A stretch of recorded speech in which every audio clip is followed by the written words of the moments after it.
दोस्तों आपको पता है आप अपने क्रेडिट कार्ड पे मजे मजे में रिवॉर्ड पॉइंट पाने के लिए या फिर रिश्तेदारों के लिए दोस्तों के लिए शॉपिंग करवाते रहते हैं तो आपको इनकम टैक्स का नोटिस आ सकता है और आपकी इनकम का 60 से 70% आपको पेनल्टी के तौर पर भरना पड़ सकता है। इससे बचने के लिए जरूरी है कि आपको पता होना चाहिए कि आपको अपने क्रेडिट कार्ड के खर्चे में क्या गलतियां नहीं करनी चाहिए जिससे कि आपको इनकम टैक्स का नोटिस आए।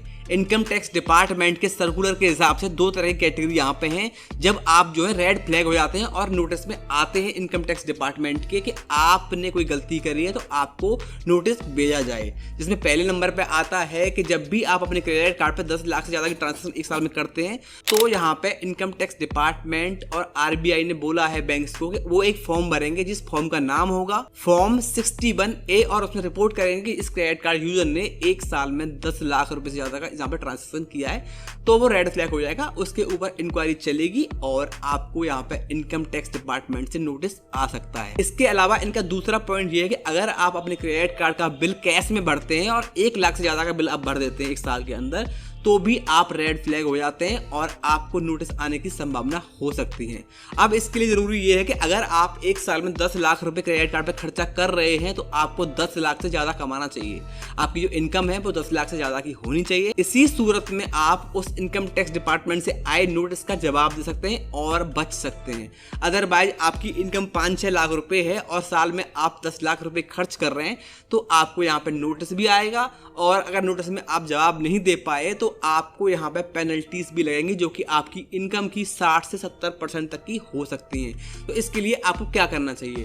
हमें क्या लगता है कि कभी कभी क्या होता है कि हमारे दोस्तों ने बोल दिया भाई हमारे लिए फ़ोन ऑर्डर कर दिया अपने क्रेडिट कार्ड के ऊपर, या रिश्तेदारों ने बोल दिया, हम फ़ोन लैपटॉप उनके लिए करते रहते हैं, हमें लगता है थोड़े रिवॉर्ड पॉइंट हमको ही मिल जाएंगे। उसके चलते या फिर यूँ कहें कि अपने रिलेटिव्स की मदद करने के लिए हम उनके लिए ट्रांजेक्शन करते रहते हैं और वो अमाउंट 10 लाख को कब क्रॉस कर जाता है आपको पता भी नहीं चलता। तो ऐसे में आप बचें क्योंकि वो आपकी इनकम नहीं है। आप बताते रह जाएंगे कि मैंने इनके लिए कोई सामान दिलाया था तब इन्होंने मुझे पैसा दिया, मैंने इसकी EMI भर दी, पूरा पैसा भर दिया तो इसमें मेरी कोई गलती नहीं है। इनकम टैक्स डिपार्टमेंट आपकी यहाँ पे नहीं सुनेगा। तो आपको जो खर्चे हैं अपनी आमदनी के हिसाब से ही क्रेडिट कार्ड के ऊपर करने चाहिए, जो कि आपकी आमदनी जितनी भी है उसका 60 से 70 से ज़्यादा आपको जाना ही नहीं चाहिए। अगर आप 10 लाख कमाते हैं तो आपको 6-7 लाख के खर्चे ही एक साल में क्रेडिट कार्ड पर करने चाहिए। उससे ऊपर जाएंगे तो आप जो है रेड फ्लैग की कैटेगरी में आ जाएंगे। अब आप सोच रहे होंगे कि मैंने पहले 10 लाख का क्राइटेरिया बताया, 10 लाख के क्राइटेरिया पे आपको बैंक जो है रेड फ्लैग करेंगे, तो ऐसा भी जरूरी नहीं है क्योंकि पहले क्या होता था कि पहले आपको नोटिस नहीं आता था, बहुत सारा निकल जाते थे, नोटिस नहीं आते थे।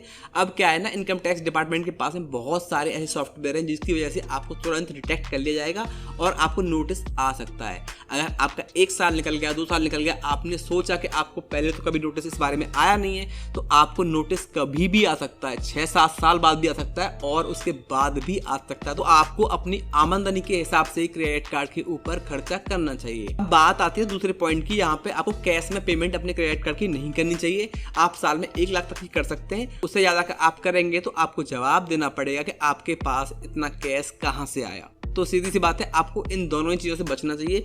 मेरा तो सीधा सा फंडा रहता है, मैं आपसे कहता हूं कि आपकी जितनी आमदनी है उससे ज़्यादा खर्चा ना करें। कैश में पेमेंट करने की आपको आवश्यकता नहीं होनी चाहिए और कर रहे हैं तो 1 लाख से ऊपर आपको नहीं जाना चाहिए। रिलेटिव्स के लिए कोई चीज़ खरीदवा रहे हैं या फ़ोन खरीदवा रहे हैं, लैपटॉप खरीदवा रहे हैं, उससे भी आपको अवॉइड करना चाहिए। कभी कभार एक आध बार हो जाता है लेकिन हर बार आप सोचेंगे कि आपको रिवॉर्ड पॉइंट मिल रहे हैं तब भी आपको नहीं करना चाहिए। मान लीजिए कि आप रिवॉर्ड पॉइंट भी अर्न करते हैं तो आपको पता है आपको रिवॉर्ड पॉइंट के ऊपर भी इनकम टैक्स देना पड़ेगा। जैसे कि आप जो है इंटरेस्ट कमाते हैं अपने सेविंग बैंक अकाउंट पे, वो भी आपकी आमदनी के अंदर आता है, उसके ऊपर भी आपके टैक्स बनते हैं। उसी तरह से एक साल में अगर आप 50,000 रुपए की वैल्यू से ज्यादा के रिवॉर्ड पॉइंट अर्न करते हैं तो उसके ऊपर भी आपके लिए टैक्स की लायबिलिटीज बनती हैं। तो आपको इन चीजों का ध्यान रखना चाहिए। अगर आपकी आमदनी अच्छी खासी है और आपने 10 लाख रुपए से ज्यादा खर्च कर दिया फिर भी आपको इनकम टैक्स का नोटिस आ गया तो आपको एक अच्छा CA हायर करना चाहिए। तो वो आपका जवाब देंगे कि आपकी इनकम इतनी है, आपने इतना खर्चा किया, तो उस केस में आप बच सकते हैं। तो यही जानकारी थी आज के इस वीडियो में। उम्मीद है कि आप समझ गए होंगे कि आप किस तरह से क्रेडिट कार्ड का इस्तेमाल करें ताकि आपको इनकम टैक्स डिपार्टमेंट से कोई नोटिस ना आए जिसकी वजह से आपको पेनल्टी लगे और आपका नुकसान हो। वीडियो कैसा लगा हमें कमेंट में जरूर बताएं। वीडियो अगर पसंद आया तो वीडियो को लाइक कर दीजिए, हमारे चैनल को सब्सक्राइब करके बेल आइकन प्रेस कर दीजिए। अब मुलाकात होगी आने वाले किसी दूसरे वीडियो में, तब तक के लिए खुश रहें और सीखते रहें कोई नई टेक्निक।